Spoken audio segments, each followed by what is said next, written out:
আসসালামু আলাইকুম, কেমন আছেন সবাই? আশা করি ভালো আছেন। ফিলিস্তিনে চলছে ইসরায়েল ফিলিস্তিনি সংঘাত। প্রায় ৯ মাস ধরে চলা এই যুদ্ধে প্রায় ৪০,০০০-এর উপর ফিলিস্তিনি নিহত হয়েছে।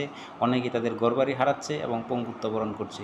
তো ৯ মাস ধরে যুদ্ধ চলছে এই ভেবে যারা হয়তো হতাশ হয়ে যাচ্ছেন যে কী হবে ফিলিস্তিন পুরোটাই ইসরায়েল গ্রাস করে ফেলবে কিনা, তাদের জন্য আশার বাণী হচ্ছে এই ফিলিস্তিনের জেরুজালেমকে কেন্দ্র করে খ্রিস্টান এবং মুসলমানদের মধ্যে প্রায় ২০০ বছরব্যাপী একটা যুদ্ধ সংঘটিত হয়েছিল, যার নাম হচ্ছে ক্রুসেড। মূলত জেরুজালেম নিয়ে এই যুদ্ধ সংঘটিত হলেও তাদের প্রধান উদ্দেশ্য ছিল কিন্তু পৃথিবী থেকে মুসলমানদেরকে নিশ্চিহ্ন করে দেওয়া, ইসলামের আলোকে নিভিয়ে দেওয়া। কিন্তু তারা জানে না ইসলাম আসলে নিভে যাওয়ার জন্য আসেনি পৃথিবীতে, ইসলাম এসেছে মানুষের হেদায়েতের জন্য।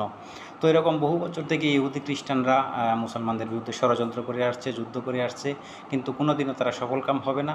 শেষ হাসি ইনশাআল্লাহ মুসলমানদেরই হবে। ধন্যবাদ।